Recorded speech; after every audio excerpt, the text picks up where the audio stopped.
Hey, this is David from Anvil Tax. I'm excited to share with you my latest book called Avoiding the 9 Tax Mistakes in Retirement. And as I'm reflecting over the last 23 years of being in business and being in the accounting, tax, and finance space, I recognize that there's a need for more planning that's needed through all the 4 phases of retirement. And typically the first phase of retirement is not retirement at all. It's the accumulation phase. It's the pre-retirement phase. People build and they are investing and they're growing towards that point, that pivotal point where they have enough money to retire that they don't have to work. It's their independence number. And then throughout their stages of retirement, there's the 3 stages, which is the go-go years, then the slow-go years, and the no-go years. But through all of those stages, tax planning, financial planning, estate planning, wealth planning is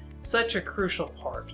As I study and as I watch my parents get older, the baby boomers, as they get older each day, I recognize that age 55 and older is about 50 or I'm going to say 40% of the population. And they control about 70% of our nation's wealth, probably the world's wealth. The economists are saying that about $14 trillion is going to be passing hands, and they call it the $14 trillion wealth wave. And that's just in the United States, and worldwide it's obviously a lot larger.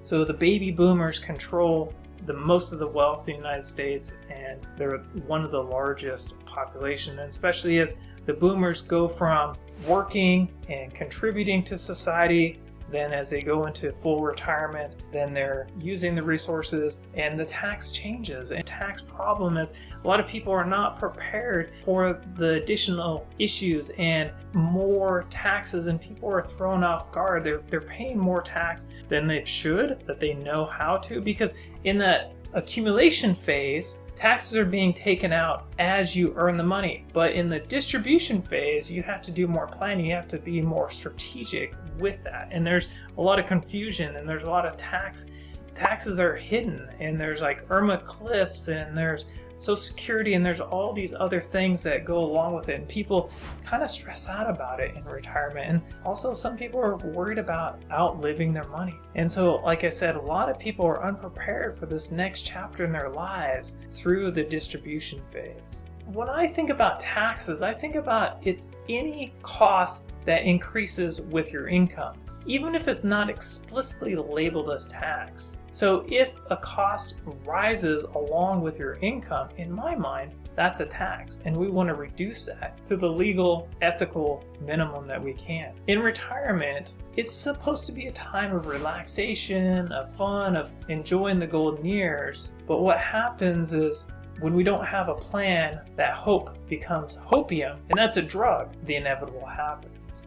We're not thrown into having somebody else make decisions for us if the decisions haven't been made and it's clearly stated and documented. And sometimes the courts have to get involved, and that gets really ugly and sticky. So I see this a lot where people are coming to me and they're saying, I'm concerned about outliving my money. I'm concerned about the amount of money that's been spent on the national debt over COVID, over those 4 years, $11 trillion was spent, and money it just keeps growing and growing. High inflations, the daunting tasks of estate planning, the rising healthcare, the impact of national debt and inflation. And again, as we look at our current economy and where we're at with wars and national debt, inflation, the retirees, the baby boomers, are in control of the wealth and the shifting from contributing to society to consuming. And as healthcare will be in more demand, especially as the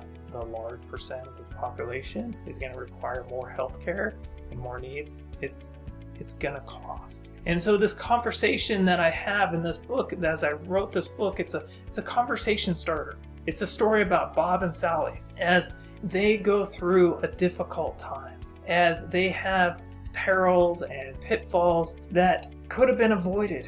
And I think the most expensive words that are spoken, which are 5 most expensive words, which is this could have been avoided. And so I want to illustrate through this story about Bob and Sally of their unique but ununique challenges, of their challenges that really cross all lines that a lot of people deal with, or they know somebody that deals with it. And I want people to be prepared, because I don't think that the advice is out there and it's being distributed enough. I think that there's a lot of bad advice. I think that there's a lot of misconceptions. I think that there's a lot of fraud and scams out there, and we got to protect ourselves, and we got to be on guard, and we got to help other people to protect themselves legally, financially, tax-wise, and just all these things that we need to protect ourselves, and emotions. But often money, or lack of money and time and resources, does definitely affect our emotions. So there's a strong emotional element to it. There's a lot of lessons and takeaway through Bob and Sally's story. There's an importance of proactive planning and integrating tax and estate planning. There's essentials for adequate life insurance. There's a need for having an updated will, financial and medical power of attorneys, trusts,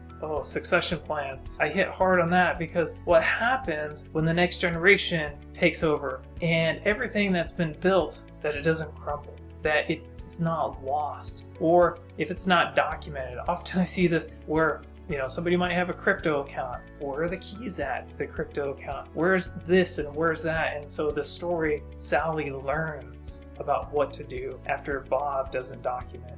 And so read the story, listen to the story on Audibles. It'll be helpful. It's a great conversation starter. We want to have strategic planning to avoid these pitfalls. So my mission of this book is, like I said, to equip people and to help them to make smart decisions, to avoid those pitfalls, and achieve the success in their business and personal life that they want to achieve. I'm encouraged and inspired by those beautiful words that Dr. Covey wrote: to live, to learn, to love, and to leave a legacy. It's kind of poetic, it's kind of rhymes, it just flows really good. And so that's inspired me. But I know I'm inspired, and I feel inspired after I know I've done everything that I can to equip myself, my family, my loved ones. And like I said, as I've watched my parents and my parents' generation go through this, and it's my time to step to the plate, and it's my time to share this knowledge. And I've communicated this through the story of Bob and Sally. And I hope that this story will be an impact, and that there will be action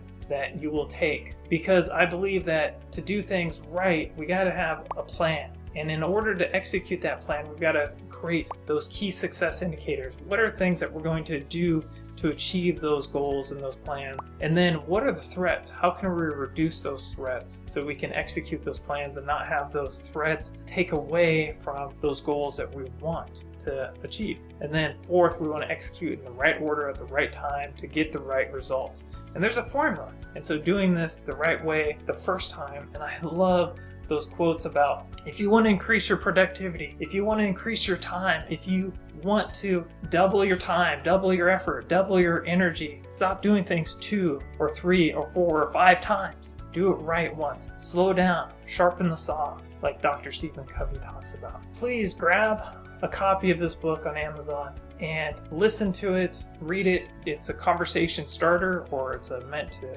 go deeper in a conversation. I'd love to have a conversation with you. It's a primer. And so I believe if people have the basic understanding, the basic knowledge, then we can spend time going deeper in the conversation, and we can skip some of the beginning stuff and continue to get to the meat and get to accomplishing your goals and objectives as fast as I can, and helping you to achieve that. I believe that clients want 3 primary things. One is to build wealth. Second one is to protect wealth, and the third is control wealth. So we have a plan for that. We have a structure of these pillars that we have in Anvil Tax to help you to accomplish those goals. So reach out to us, and I'd love to chat with you. Until we talk again, blessings.